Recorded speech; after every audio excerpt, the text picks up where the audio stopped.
ज्ञान गंगा विद्यालय हिंदी माध्यम कक्षा 12 विषय एसपी विभाग 2 का हम लोग आज छठा चैप्टर कंपनी की सभाएं पढ़ेंगे। कंपनी अपने रोज़ का कार्य जो काम होता है वो या वार्षिक हिसाब या आगे का जो कार्य करने के लिए जो निर्णय लेना होता है, इन सभी कार्यक्रमों के लिए वह तरह तरह के सभाएं करती है। तो कौन कौन सी सभा की जाती है, सभा का क्या अर्थ होता है, सभा के कंपनी के सभा के प्रकार क्या हैं, सभा में किस प्रकार की नोटिस दी जाती है, उनकी कार्यसूची क्या होती है, ये सारी चीज़ें हम लोग इस चैप्टर में पढ़ेंगे। कंपनी कानून द्वारा अस्तित्व धारण करती कृत्रिम व्यक्तित्व है। कंपनी का संचालन और प्रबंध लोकशाही ढंग से चलता है। कंपनी की कार्रवाई अच्छी ढंग से चलाने के लिए जरूरी तमाम निर्णय करने की सत्ता कंपनी के अंशधारियों को है। कंपनी के सभी सदस्य रोज बरोज के कार्य के लिए हाजिर नहीं रह सकते, इसलिए वे अपनी कंपनी का संचालन करने के लिए संचालकों का बहुमत से चुनाव करके नियुक्त करते हैं। नई स्थापित कंपनी को कंपनी शुरू करने के बाद प्रथम सामान्य सभा बुलानी पड़ती है। यदि कंपनी ने ऋण पत्र प्रकाशित किए हों तो उनके हितों के रक्षण के लिए ऋण पत्रक धारकों की भी सभा बुलाई जाती है।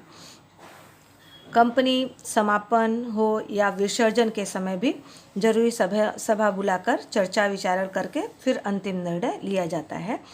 इस प्रकार कंपनी की स्थापना होने के बाद रोज बरोज के कार्य या वार्षिक हिसाब हुआ या व्यूहात्मक निर्णय हुआ आदि में कंपनी की विविध सभाओं की कार्यवाही खूब ही महत्वपूर्ण होती है। तो सभा का क्या अर्थ होता है ये हम लोग समझेंगे। सभा का जो अर्थ है, जब दो या दो से अधिक व्यक्ति एक स्थल पर साथ मिलकर चर्चा विचारण करें और एक सर्व सामान्य मुद्दा संबंध में बहुमत से निर्णय लें तो वो सभा कहलाता है। कंपनी के सदस्यों की वैधानिक या अवैधानिक सभा बुलाकर उसमें अलग अलग प्रश्नों की चर्चा विचारण कर निर्णय लिया जाता है। वैधानिक सभा निश्चित तारीख, निश्चित समय, निश्चित स्थल, निश्चित मुद्दे या एजेंडे पर चर्चा विचारण करके निर्णय ले, ऐसा कार्य होता है सभा में। अब कंपनी की सभा कई प्रकार की होती है, जिसमें से कि कुछ मुख्य यहाँ पे हैं हम लोग पढ़ेंगे। तो ये कंपनी की सभाएं जिसमें है अंशधारकों की सभाएं, संचालकों की सभा और विशेष सभा। जिसमें अंशधारकों की सभा में 3 प्रकार होते हैं, जैसे प्रथम वार्षिक सामान्य सभा, दूसरा वार्षिक सामान्य सभा, तीसरा है असाधारण सामान्य सभा। संचालकों की सभा में 2 प्रकार होते हैं, जैसे संचालक मंडल की सभा और समिति सभा। विशेष सभा में होता है वर्ग सभा, लेनदारों की सभा, कंपनी के विसर्जन के समय की सभाएं। तो हम लोग सबसे पहले पढ़ेंगे अंशधारकों की सभा, जिसमें है अंशधारकों की सभा। कंपनी के अंशधारी कंपनी के असली मालिक होते हैं, इसलिए उनकी सभाएं महत्वपूर्ण हैं। कंपनी कानून 2013 में इस संबंध में विभिन्न प्रावधान किए गए हैं।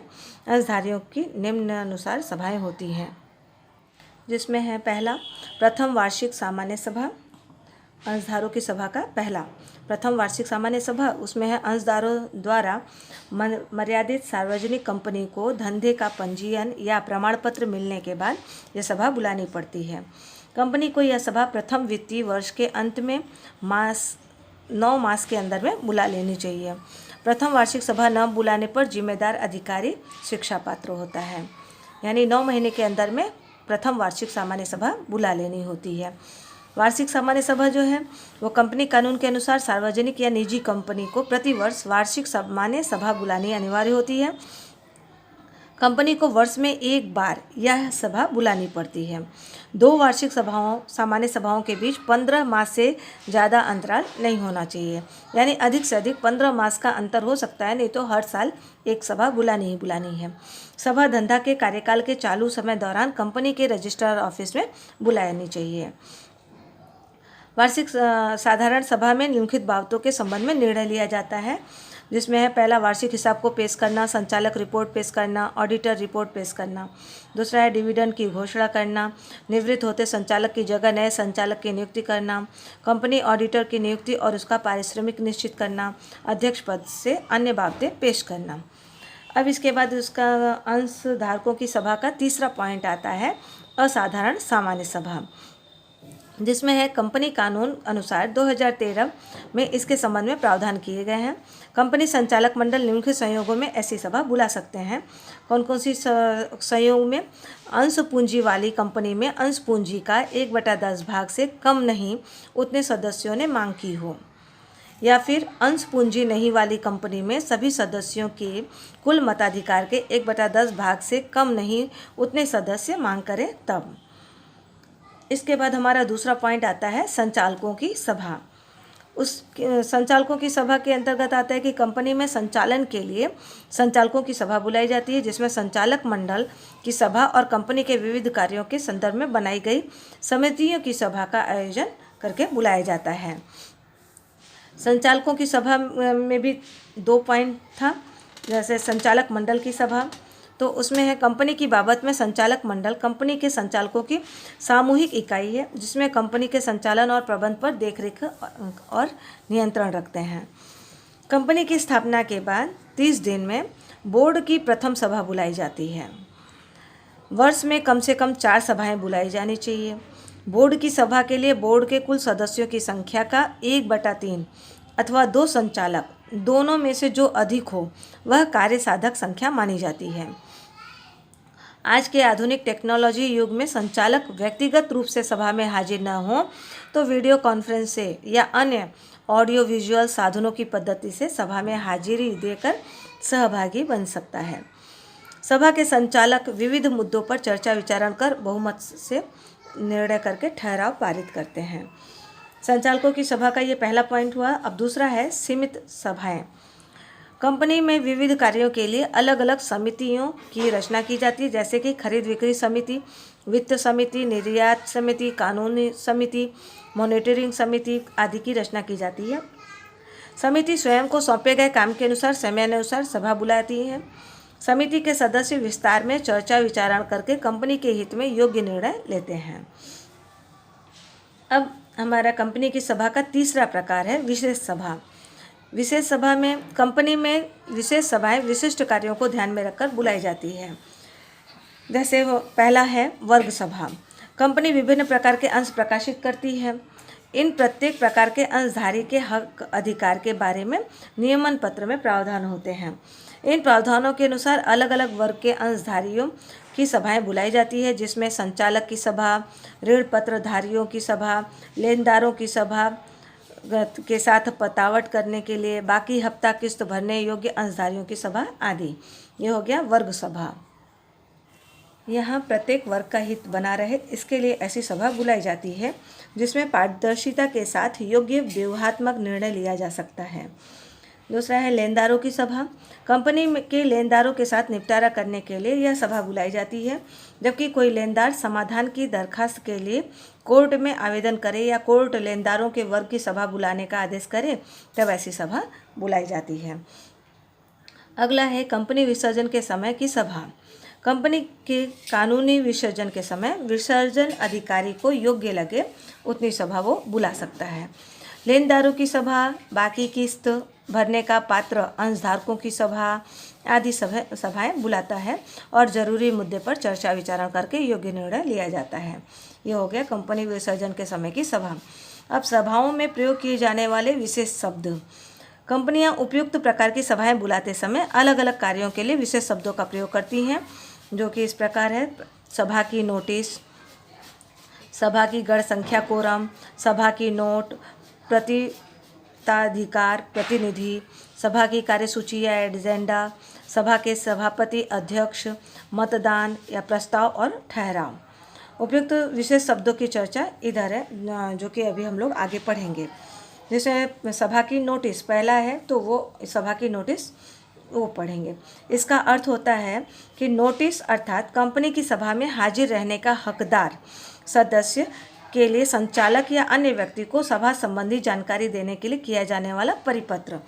ये नोटिस जो है वो सभा के लोगों को या संचालक या अन्य व्यक्ति को सभा के से संबंधित जो जानकारी देनी होती है उसके लिए जो परिपत्र लिखा जाता है वो नोटिस कहलाता है। इस नोटिस के उद्देश्य, तो नोटिस में सभा संबंधित प्राथमिक माहिती देने का, इस नोटिस में के आधार पर सदस्यों को सभा में उपस्थित रहना है या नहीं यह निश्चित कर सकते हैं। सभा संबंधी कार्यसूची देना, यानी कौन से कार्य करने हैं इस सभा में, वो सारे एजेंडा तैयार करके देना होता है। सभा में प्रस्तुत किए जाने वाले ठहराव के पक्ष या विपक्ष में मत देना।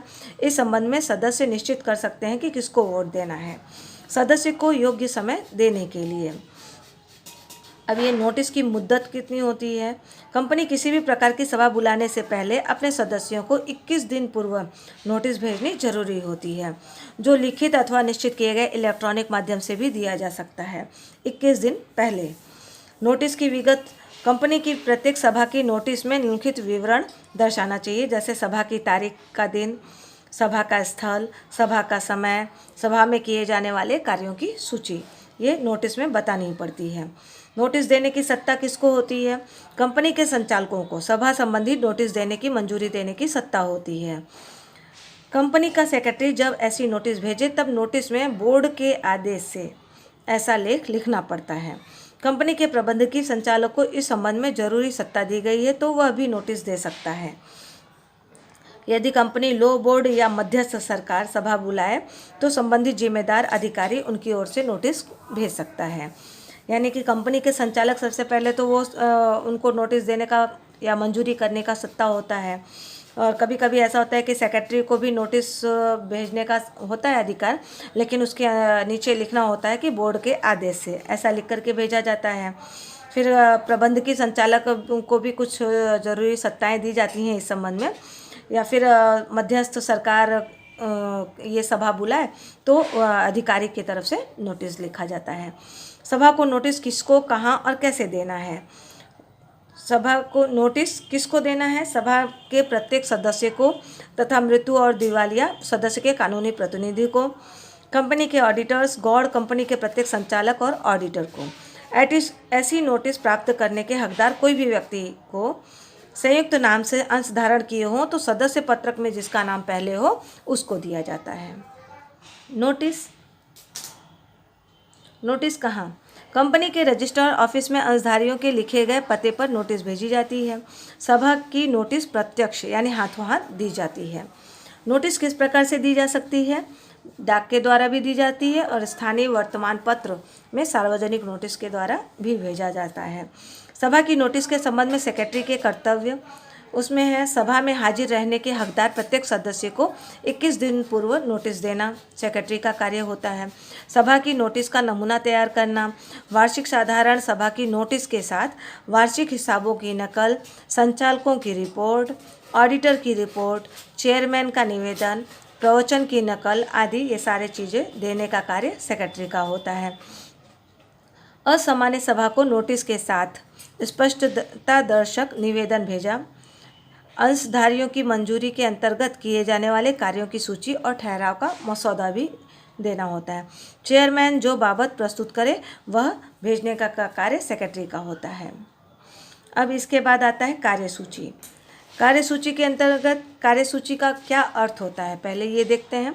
कंपनी की सभा में जो कार्य करने हों उन कार्यों की सूची को कार्यसूची या एजेंडा कहते हैं। अर्थात सभा को जो कार्य करने हों उनके क्रम दर्शाता है, उन्हें सभा का एजेंडा के रूप में पहचाना जाता है। ये कार्यसूची का उद्देश्य क्या है। कंपनी सभा से संबंधित सदस्यों को नोटिस के साथ कार्यसूची भेजती है, जिससे सभा में कौन कौन से कार्य करने हैं उनकी माहिती सदस्य को मिलती है। सदस्य अपने अभिप्राय के संबंध में चर्चा विचारण कर सकते हैं, जिससे सभा को की कार्यवाही सरलता से क्रमशः पूर्ण हो सकती है और कोई महत्वपूर्ण कार्य बाकी रह नहीं जाता है या दोबारा नहीं करना होता है। कार्यसूची का महत्व। कार्यसूची के अनुसार कार्य हाथ पर लिए जा सकते हैं, क्रमशः कार्य करने की सरलता रहती है और एक दूसरे के साथ जुड़े कार्यों को संकलित किया जा सकता है। सभा दौरान चेयरमैन और सेक्रेटरी कार्यसूची पर अपना टिप्पणी लिखते हैं। इसके बाद है सेक्रेटरी के कर्तव्य। कंपनी के संचालक मंडल के साथ चर्चा विचारण करके कार्यसूची तैयार करना, कार्यसूची की पद्धति निश्चित करना, सभा चालू हो उस समय दौरान कार्यसूची में दर्शाए कार्यों के संबंध में हुई कार्यवाही का जो है वो टिप्पणी करना या नोट करना, महत्व की बाबत के संबंध में सभा का ध्यान खींचना, सभा के लिए कानूनी बाबतों के संबंध में ध्यान दिलाना, बैठक व्यवस्था करना, एजेंडा के संबंध में सदस्य जो विवरण मांगते हों वह देना, हाजिर सदस्यों की सही लेना और मसौदे में जरूरी परिवर्तन करके अंतिम ठहराव करना और उसकी मंजूरी लेना, ये कार्यसूची के प्रति सेक्रेटरी का कर्तव्य होता है। अब इसके बाद हमारा अगला है सभा की गण संख्या या कोरम। इसका क्या अर्थ होता है? कंपनी की सभा जो है उसकी कार्यवाही के लिए कम से कम अमुक सदस्यों की हाजिरी जरूरी, यानी एक निश्चित संख्या के रूप में उनकी हाजिरी आवश्यक होती है, जिससे सभा की कार्यवाही को कानूनी माना जा सके। उसको गण संख्या, कार्यसाधक संख्या या कोरम के रूप में पहचाना जाता है। आज के कंप्यूटर इंटरनेट टेक्नोलॉजी के आधुनिक युग में वीडियो कॉन्फ्रेंस या अन्य ऑडियो विजुअल माध्यमों से संचालकों की सभा में संचालकों की हाजिरी को कोरम में मान लिया जाता है। यानी कि वहाँ पे अगर वो उपस्थित न हो पाए किसी कारणवश, तो जो वीडियो कॉन्फ्रेंसिंग है या ऑडियो विजुअल माध्यम से अगर वो उपस्थित होते हैं तो उनको वहाँ पे उनकी हाजिरी गिन ली जाती है। इसका महत्व, प्रत्येक सभा में कम से कम कुछ सदस्यों की हाजिरी अनिवार्य है। इसके अभाव में सभा की कार्यवाही जो है वो कानूनी नहीं गिनी जाती है और सभा रद्द रखनी पड़ती है, इसलिए इसका कोरम का होना आवश्यक होता है।